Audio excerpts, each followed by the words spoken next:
Hello student, ईईपीएल classroom में आपका स्वागत है। आज हम लोग 9th क्लास का केमिस्ट्री में फर्स्ट चैप्टर है, हम लोग का साइंस का ये फर्स्ट चैप्टर है, हमारे आसपास के पदार्थ। यहाँ पर आपको हिंदी मीडियम और इंग्लिश मीडियम दोनों ही मीडियम में पढ़ाया जाएगा, जो कि अलग अलग बैचेज यहाँ पर दिए जाते हैं और अलग अलग टीचर पढ़ाएंगे आपको। तो अगर आपको यहाँ पर पढ़ना है तो आप हमें कांटेक्ट कर सकते हैं आप लोग। तो आज जैसे देखें हम लोग कि हमारे आसपास के पदार्थ में क्या क्या पढ़ना है हम लोग को 9th क्लास का फर्स्ट चैप्टर केमिस्ट्री का। तो पदार्थ आप बचपन से पढ़ते आ रहे हैं कि पदार्थ क्या होता है, व्हाट इज मैटर, ये आप बचपन से पढ़ते आ रहे हैं कि दुनिया में वो तमाम चीज जो जगह घेरे, उसका कुछ द्रव्यमान हो, जो कुछ जगह घेरे जिसका कुछ द्रव्यमान हो उसे पदार्थ कहते हैं। प्रत्येक वस्तु जिसमें द्रव्यमान हो और जो स्थान घेरती है उसे हम लोग पदार्थ कहते हैं। और आप लोग पढ़े भी होंगे कि हम लोग के इंडिया में ये बहुत फेमस है कि दुनिया जो बनी है वो किससे बनी है? 5 तत्व से बनी है, आकाश, वायु, अग्नि, जल, पृथ्वी। तो प्राचीन भारत से ये पदार्थ किसे कहते हैं वो लोग आपस में बात करते हुए आ रहे थे, लेकिन अभी जो हम लोग पढ़ेंगे वो मॉडर्न साइंस के हिसाब से हम लोग पढ़ेंगे कि पदार्थ किसे कहते हैं। तो आपको याद रखना है कि कोई भी वस्तु जिसका कुछ द्रव्यमान हो, यानी जिसको हम लोग वजन करते हैं ना, उसी तरह से जिस चीज को हम लोग वजन कर सकते हैं, तराजू में नाप सकते हैं, तोल सकते हैं, और जो कुछ जगह घेरे, रहने के लिए कुछ जगह घेरे, उसको हम लोग कहेंगे पदार्थ कहेंगे। अच्छा, पदार्थ में आगे क्या पढ़ने वाले हैं हम लोग कि पदार्थ के भौतिक स्वरूप, पदार्थ जो पाया जाता है वो किस रूप में पाया जाता है। तो ये आपको पता होगा कि 9th क्लास लेवल में आपको 3 स्वरूप पढ़ना है। क्या क्या? कि सॉलिड, लिक्विड एंड गैस, यानी कि ठोस, द्रव और गैस पढ़ना है। ठीक, उससे पहले हम लोग देख लेते हैं कि क्या क्या इसमें होता है, कि पदार्थ जो है ये कैसे बना और पदार्थ के बीच होता क्या वो देख लेते हैं। तो पदार्थ, जब भी किसी पदार्थ के बारे में हम लोग बात करते हैं तो वो कणों से मिलकर बना होता है, छोटे छोटे पार्टिकल से बना होता है, छोटे छोटे कणों से बना होता है, जिसको आप पढ़ेंगे, जिसको हम लोग क्या कहते हैं? परमाणु कहते हैं या फिर अणु कहते हैं। अब ध्यान रखिएगा कि पदार्थ के कण बहुत ही छोटे होते हैं, बहुत ही छोटे, एकदम नेग्लिजिबल, जिसको आप इमेजिन ही नहीं कर सकते हैं। एकदम 1 मीटर का 1 करोड़वां हिस्सा के बराबर होता है एक एटम का साइज। 1 मीटर का 1 करोड़वां हिस्सा, यानी 1 मीटर को 1 करोड़ से आप अगर डिवाइड करेंगे तो जो वैल्यू आएगा उसी साइज का आपका एक एटम, यानी कि एक परमाणु का साइज होता है। आगे, तो पदार्थ के कण जो बहुत ही छोटे होते हैं, जिसको हम लोग क्या कर सकते हैं? आंख से देख ही नहीं सकते, ठीक ना। सभी पदार्थ परमाणु नामक कणों से बने होते हैं। अच्छा, पदार्थ जिस कणों से बनता है उसको हम लोग क्या कहते हैं? परमाणु कहते हैं। याद रखिएगा। जैसे यहाँ पर पिक्चर में देखने की कोशिश कीजिए कि आप जब पानी में नमक डालिएगा तो नमक घुलने के बाद नमक नजर नहीं आता, तो सोचिए वो नमक उस पानी के अंदर ही है, लेकिन वो नमक के कण इतने छोटे हैं कि वो आंखों से नजर नहीं आता। अगर यहाँ पर देखें तो ये एक केमिकल है जिसका नाम है पोटेशियम परमैंगनेट का घोल। जब हम लोग एक गिलास में 100 ml पानी में कुछ बूंद डाल देते हैं तो इस तरह का कलरफुल हो जाता है। फिर उसमें से थोड़ा सा 10 ml निकाल करके फिर एक क्लियर वाटर में फिर से इसको डाल देंगे, साफ पानी में फिर से डाल देंगे तो पिंक दिखता। फिर इसमें से 10 ml निकाल करके फिर साफ पानी में डाल देंगे तो फिर भी वो कलरफुल दिखता। फिर उसमें से 10 ml, ऐसे करते जाएंगे तो ये तब तक कलरफुल, मतलब ये दिखते ही रहेगा, कलरफुल दिखते ही रहेगा। इसका मतलब ये है, यहाँ पर ये बताया जा रहा है कि किसी भी पदार्थ के कण अत्यंत ही छोटे होते हैं। ठीक है, तो उसको याद रखिएगा कि पदार्थ के कण छोटे होते हैं, इतना याद रखना है। 2 चीज याद रखना है कि पदार्थ जो बने हुए हैं वो अत्यंत छोटे कणों से बने हुए रहते हैं, और वो कण इतने छोटे होते हैं जिनको हम लोग खुले आंखों से नहीं देख सकते। पदार्थ के कणों के अभिलाक्षणिक गुण इतना क्लियर है कि पदार्थ जो है वो कणों से बने होते हैं, और ये कणों का क्या कैरेक्टर है, इनका अभिलाक्षणिक गुण क्या है उसको देखते हैं। तो क्या होता है? कणों के बीच रिक्त स्थान, जितना भी सॉलिड अगर है तो सॉलिड में कणों के बीच बहुत ही कम गैप रहता है, एकदम नजदीक रहेंगे सॉलिड में। लिक्विड में क्या होंगे कि कण थोड़े थोड़े दूर हो जाएंगे, और गैस में बहुत ज्यादा दूर हो जाएंगे।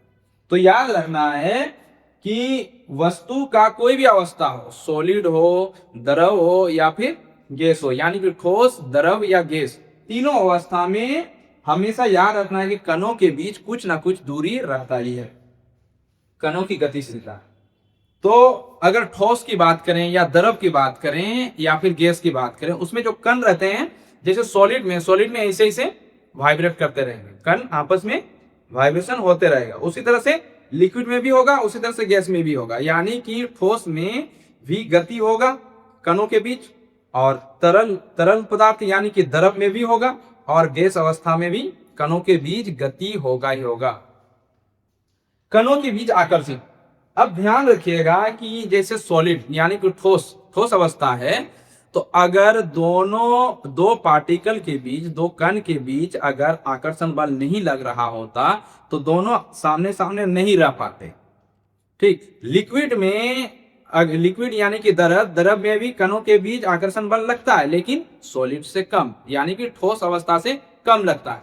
फिर आ जाते हैं गैस में। गैस अवस्था में कणों के बीच जो आकर्षण बल लगता है वो सबसे कम लगता है, इसीलिए वो ज्यादा दूर दूर है, और इसीलिए वो गैस अवस्था में पाया जाता है।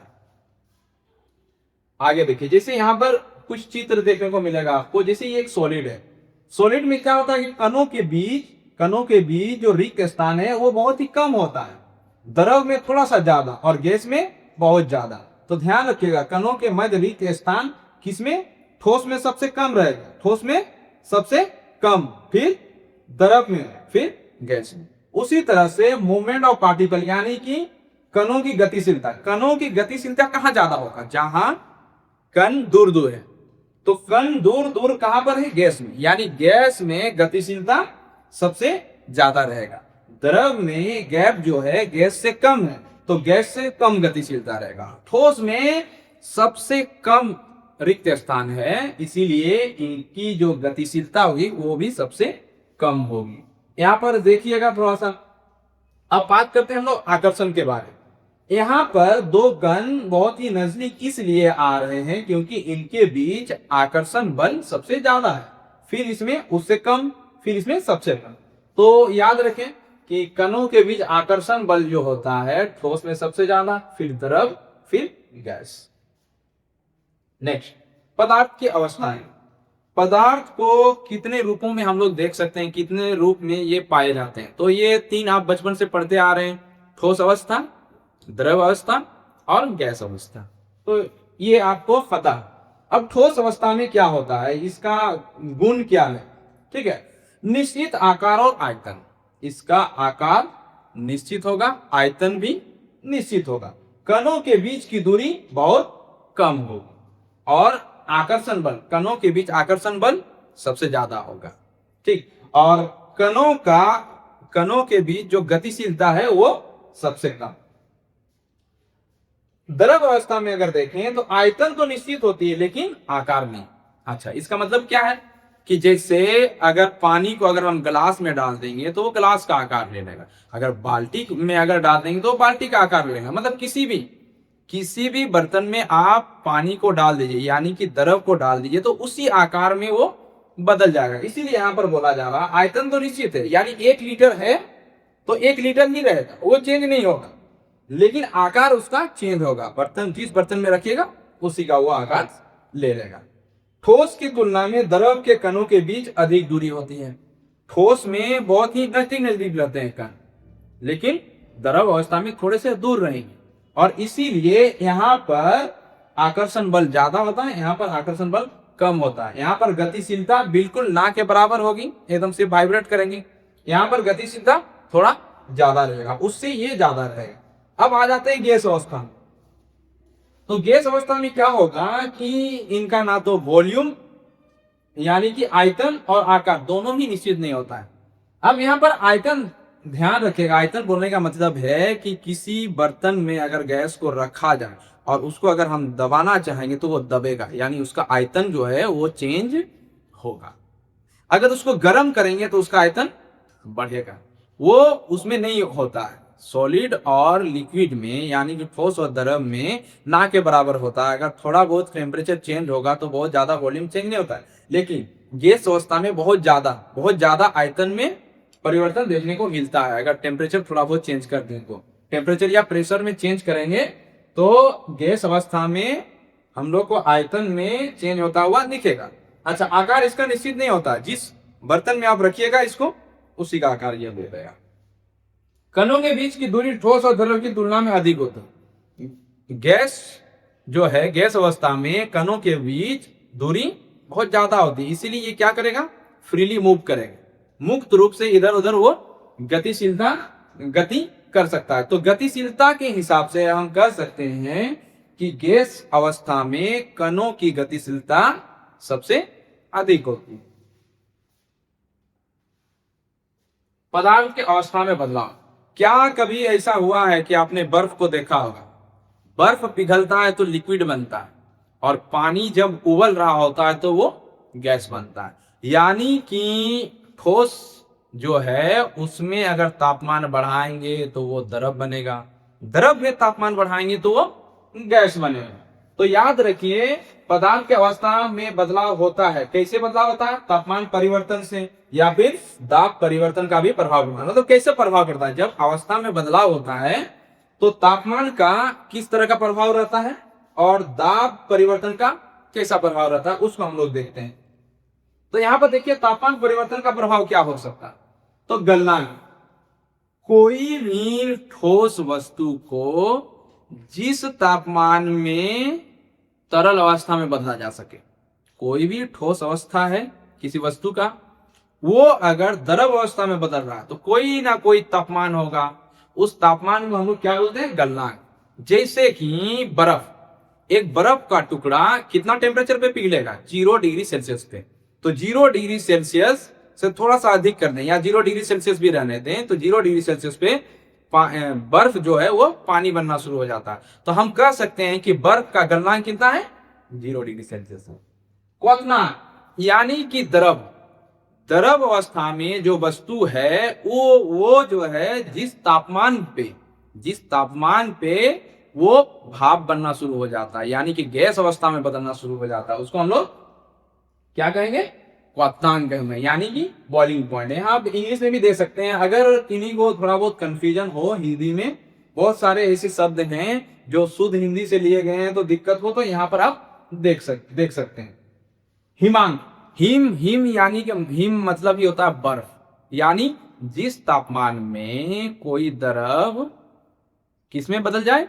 बर्फ में बदल जाए, यानी कि ठोस अवस्था में बदल जाए। जैसे कि पानी को जब हम लोग ठंडा करते हैं तो 0 डिग्री सेल्सियस में वो बर्फ में बदल जाता है। फ्रिज में आपने पानी रखा ही होगा, रात भर रहने दिए तो वो सुबह देखते हैं तो क्या बन जाता है? बर्फ बन जाता है। लेकिन आपके लिए एक क्वेश्चन है कि बोतल में, फुल पैक बोतल में अगर पानी भर के रख दिया जाए और सुबह अगर हम उसको निकालें तो हमें मिलता है कि बोतल फट जाता है। आप ये कमेंट कीजिएगा कि ये बोतल क्यों फटता है। ऊर्ध्वपातन क्या है? कभी कभी क्या होता है कि कुछ ठोस को जब हम गर्म करते हैं तो उनको बदलना चाहिए था द्रव अवस्था में, लेकिन द्रव अवस्था में बदले बिना डायरेक्ट गैस अवस्था में बदल जाते हैं। जब ठोस पदार्थ द्रव में ना बदल करके सीधे गैस अवस्था में बदल जाते हैं, उसको हम लोग बोलते हैं ऊर्ध्वपातन। अब उसका उल्टा उसका हम लोग बोलते हैं निक्षेपण। यानी कि जब कोई गैस को ठंडा करेंगे तो उसको लिक्विड बनना चाहिए, उसको द्रव बनना चाहिए, लेकिन जब गैस को ठंडा करने पर वो द्रव में ना बदले, द्रव में बदले बिना ही वो क्या बन जाए? ठोस बन जाए, तो उसको हम लोग कहेंगे निक्षेपण। यहां पर देख सकते हैं कि कुछ डायग्राम दिया हुआ है। यहां पर देखिए, ये सॉलिड है यानी कि आइस। इसको अगर हीट करेंगे तो ये क्या हो जाएगा? मतलब गलनांक। हीट कर रहे हैं मतलब गलनांक पे ये गलेगा और क्या बन जाएगा? लिक्विड बन जाएगा, यानी कि जल बन जाएगा। अगर जल को फिर से हम लोग गर्म करेंगे, हीट दे देंगे, तो क्या हो जाएगा? ये गैस बन जाएगा, जिसको हम लोग बोलेंगे क्वथनांक। अब इसको उल्टा भी करके देखें। जैसे ये गैस है, स्टीम है, इसको अगर ठंडा करेंगे तो ये वाटर बन जाएगा, जिसको हम लोग क्या बोलते हैं? कंडेंसेशन बोलते हैं। इसको हम लोग कंडेंसेशन बोलते हैं। ठीक है। अगर जल को अगर ठंडा कर दें, यानी जिसको हम लोग क्या कह रहे हैं? हिमांक कह रहे हैं, तो इसको हम लोग क्या कहेंगे? यानी जल को जब हम लोग ठंडा करेंगे तो ये किसमें बदल जाएगा, बर्फ में बदल जाएगा। यानी कि द्रव को, द्रव अवस्था में जो पदार्थ है उसको अगर हम ठंडा कर रहे हैं, उसका तापमान को अगर हम घटा रहे हैं तो वो किस अवस्था में बदल जाएगा, ठोस अवस्था में बदल जाएगा। यहां पर देखिए, यहां पर दिया हुआ है कुछ डायग्राम दिया हुआ है। जैसे ये सॉलिड है, सॉलिड यानी जो ठोस, ठोस को, ठोस जब पिघलता है यानी जब इसको हम लोग इसमें तापमान बढ़ाते हैं तो पिघल करके क्या बनता है, द्रव बनता है। द्रव में जब हम लोग तापमान बढ़ाते हैं तो इसका क्या हो जाता है, वाष्पीकरण होता है, यानी कि गैस अवस्था में बदलता है। जब इसको, द्रव को जब गर्म करेंगे तो इसका वाष्पीकरण होगा यानी गैस अवस्था में बदलेगा। इस, तो ये गैस अवस्था में बदला यानी गैस बन गया। अब देखिए क्या करेंगे हम लोग कि गैस को ठंडा करेंगे, गैस को ठंडा करेंगे। गैस को अगर हम ठंडा करते हैं तो ये द्रव बन जाता है, गैस को ठंडा करते हैं तो द्रव बन जाता है। इस विधि को, इस प्रक्रिया को क्या कहेंगे हम लोग, संघनन, इंग्लिश में कंडेंसेशन। द्रव अवस्था में जो पदार्थ है उसको, उसमें जब हम लोग तापमान में कमी करते हैं, तापमान में गिरावट होता है तो ये द्रव अवस्था से ठोस अवस्था में बदल जाता है, जिसको हम लोग बोलते हैं फ्रीजिंग यानी कि जमना। अब यहां पर देखिए जो कि आपको नया चीज मिलेगा, ये आपके लिए नया है। तो जब सॉलिड को अगर हम गर्म कर रहे हैं और वो लिक्विड में ना बदले, यानी ठोस अवस्था से डायरेक्ट गैस अवस्था में चला जाए, ठोस को गर्म करने पर ठोस सीधे गैस अवस्था में चला जाए, उसको बोलते हैं हम लोग ऊर्ध्वपातन। इसका उल्टा, गैस अवस्था में जो पदार्थ है उसको अगर हम ठंडा करें, वो अगर द्रव अवस्था में ना बदल करके डायरेक्ट ठोस अवस्था में बदल जाए, गैस अवस्था का जो पदार्थ है, गैस अवस्था में जो पदार्थ है वो सीधे ठोस अवस्था में बदल जाए ठंडा करने पर, उसका तापमान में गिरावट आने पर, तो उस प्रक्रिया को क्या बोलेंगे, निक्षेपण। तो याद रखिएगा, इन शब्दों को याद रखिएगा। आगे कुछ यहाँ टर्म है, इसको याद कीजिएगा, ये फर्दर आगे क्लास में काम आएंगे। तो heat capacity and latent heat, यानी कि उष्माधारिता और गुप्त उष्मा, ये बहुत जरूरी है। तो यहां पर ध्यान दीजिए, किसी वस्तु के 1 डिग्री सेल्सियस या 1 केल्विन तापमान परिवर्तन के लिए उपयुक्त उष्मा को उष्माधारिता कहा जाता है। अब ध्यान से सुनिए, जैसे मान लीजिए कि हम 1 बाल्टी पानी लिए, उसका टेम्परेचर है 25 डिग्री सेल्सियस, अब उसको हमको करना है 26 डिग्री सेल्सियस, 25 डिग्री सेल्सियस से 26 डिग्री सेल्सियस। तो जैसे ही 25 से 26 जाएगा, लेकिन ऐसे तो जाएगा नहीं, उसको गर्म करना पड़ेगा ना। तो जब उसको गर्म करेंगे तो कुछ ना कुछ उसको उष्मा देना पड़ेगा, उष्मा जो कि एक ऊर्जा का रूप है, वो हमको देना पड़ेगा। तो कितना उष्मा दे रहे हैं कि उस पदार्थ का तापमान जो है 1 डिग्री सेल्सियस से परिवर्तित हो जाए। तो जितना उष्मा देंगे उसी को हम लोग बोलेंगे उष्माधारिता। अब विशिष्ट उष्माधारिता क्या है, पहले जब यहां पर बात कर रहे हैं हम लोग उष्माधारिता, उसमें हम पदार्थ का द्रव्यमान के बारे बात नहीं कर रहे हैं, किसी भी द्रव्यमान का पदार्थ हो सकता है, लेकिन विशिष्ट उष्मा के लिए पदार्थ कितना का होना चाहिए, 1 केजी का होना चाहिए। अगर 1 केजी का पदार्थ है और उसका टेम्परेचर यानी उसका तापमान 1 डिग्री सेल्सियस से बदलना, यानी कि 1 केजी पानी ले लो, उसको गर्म करो, अगर वो 25 डिग्री सेल्सियस में है उसको 26 डिग्री सेल्सियस तक करना है। 25 से लेकर के 26 डिग्री सेल्सियस करने में जितना उष्मा का खपत हुआ उसी को हम लोग बोलेंगे विशिष्ट उष्माधारिता। तो उष्माधारिता और विशिष्ट उष्माधारिता में क्या अंतर है, उष्माधारिता किसी भी द्रव्यमान के वस्तु के लिए है, जबकि विशिष्ट उष्माधारिता किसके लिए है, 1 केजी द्रव्यमान वाले वस्तु का ये उष्माधारिता है। अब यहाँ पर ध्यान दीजिएगा, SI यूनिट इसका कितना हो जाएगा विशिष्ट उष्माधारिता का, तो ये हो जाएगा जूल पर केल्विन पर केजू। लेकिन यहाँ पर क्या है, उष्माधारिता, उष्माधारिता कितना हो जाएगा, जूल पर केल्विन या फिर जूल पर डिग्री सेल्सियस।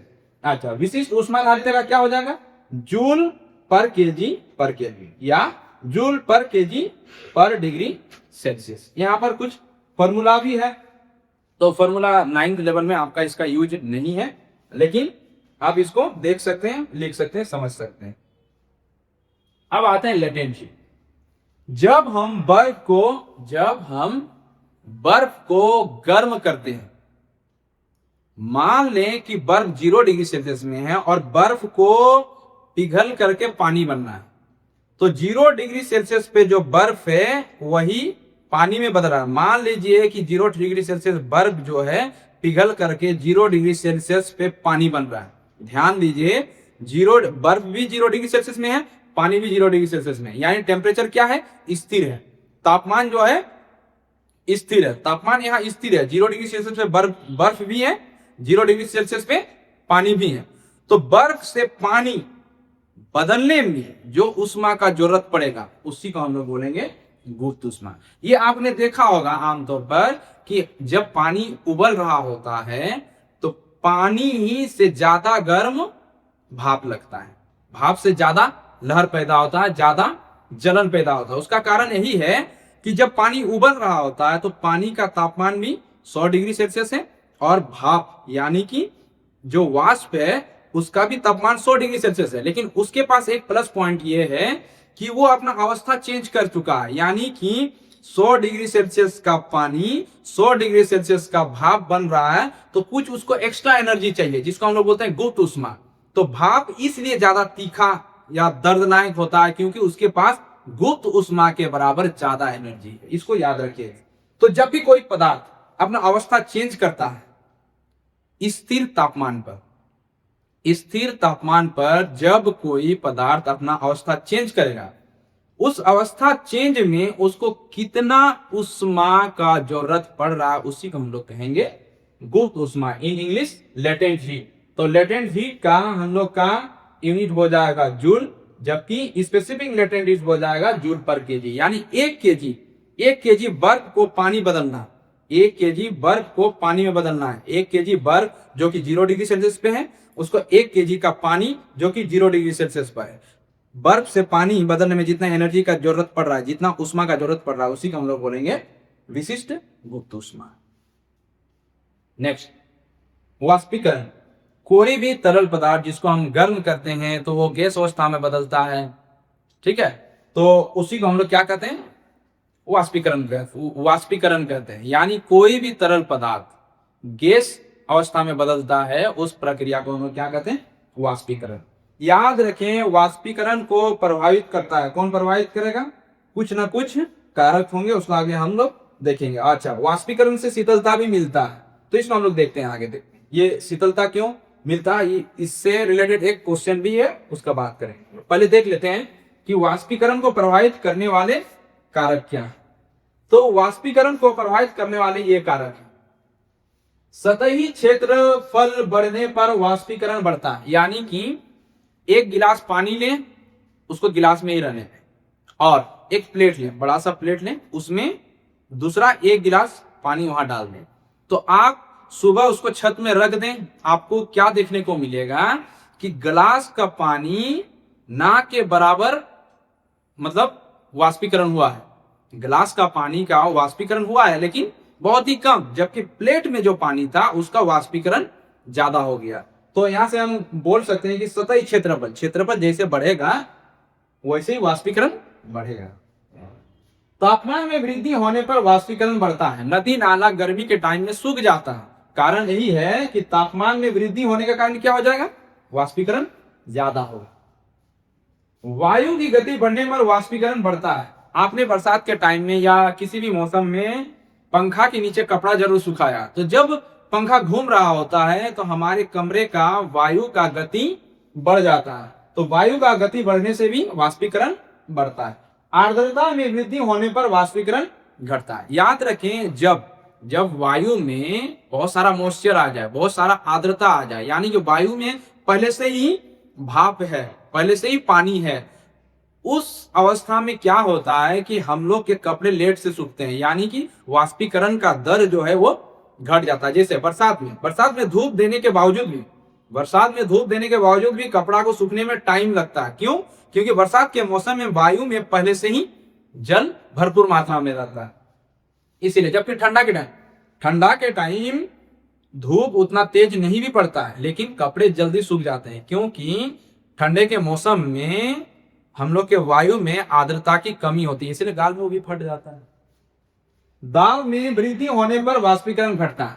अगर यहाँ पर लॉजिक ये है कि जब तरल अवस्था में जो पदार्थ है उसका कण अगर दूर दूर हो जाए तो हम कह सकते हैं कि वो गैस अवस्था में बदल रहा है। अगर उसको हम दूर दूर होने ही ना दें, उसको दबा के रखें, तो वही है, दाब में वृद्धि कर देंगे तो क्या हो जाएगा, पदार्थ के कण दूर नहीं हो पाएंगे मतलब गैस अवस्था में नहीं बदल पाएंगे तो क्या होगा, वाष्पीकरण नहीं हो पाएगा। तो ये पॉइंट्स याद रखिएगा, 5 पॉइंट से सतही क्षेत्रफल बढ़ने पर वाष्पीकरण बढ़ेगा, तापमान में वृद्धि होने पर वाष्पीकरण बढ़ेगा, वायु की गति बढ़ने पर वाष्पीकरण बढ़ेगा, आर्द्रता में वृद्धि हुआ तो वाष्पीकरण घटेगा, दाब बढ़ने पर वाष्पीकरण घटेगा। तो इस चैप्टर में 9th क्लास के लिए इतना ही है, और बने रहिएगा हम लोग के साथ, आगे अच्छे लेक्चर्स आएंगे, अच्छे क्लासेस आते रहेंगे, तो बने रहिएगा। Thank you.